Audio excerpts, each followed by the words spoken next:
Good morning. आज सकाळ आपण मानी सबुठू खास खबर जहाँकि राज्य में प्रथम थर पर बीजेपी सरकार गठन करने पर आसंता 25 तारीख में बजेट आने को जाउछंती मोहन सरकार। आउ एथर पूर्व अपेक्षा बड़ बजेट आणुछंती मोहन सरकार। मिलुथिबा सूचना मुताबक एथर ओडिशार बजेट आकार 3 लाख कोटी छुई पारे। एने लोकसभा भवन में बसिथिबा मंत्री परिषद बैठक में निष्पत्ति होईछि।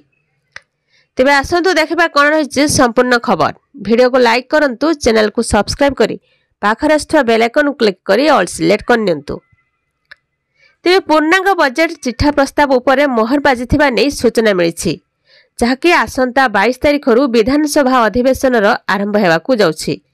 एथर अधिवेशन रे मोहन सरकार निजर प्रथम बजेट आनिबे। 22 तारीख में राज्यपाल अभिभाषण विधानसभा आरंभ होगाकू थिबा बेले 23 तारीख में उपबाचस्पति निर्वाचन पर घोषणा हेबो एवं 25 तारीख में बजेट आगत हेबो।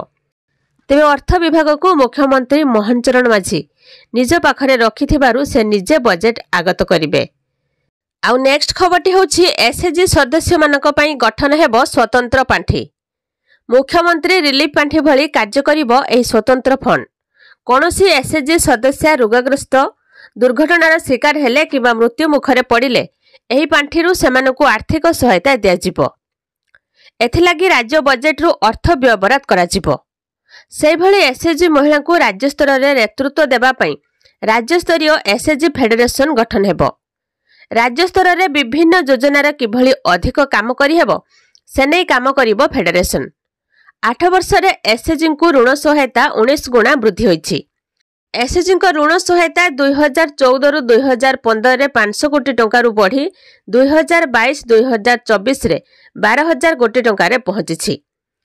एसएचजी ग्रुप रो मां मानकु बिना सुध रे मिलिबो 10 लाख टंका जाय ऋण। एहा सहित सुध फेरस्त बाबद को 150 कोटी टंका प्रदान करिवे मुख्यमंत्री। आउ सबुठु बड़ा कथा हैला कि एसएचजी ग्रुप रो महिला मानकु जेउ एसएचजी ग्रुप रो महिला माने ब्लेजर एवं यूनिफॉर्म पैसा पाई नांती सेमानक अकाउंट को पुनी पैसा आसीबो।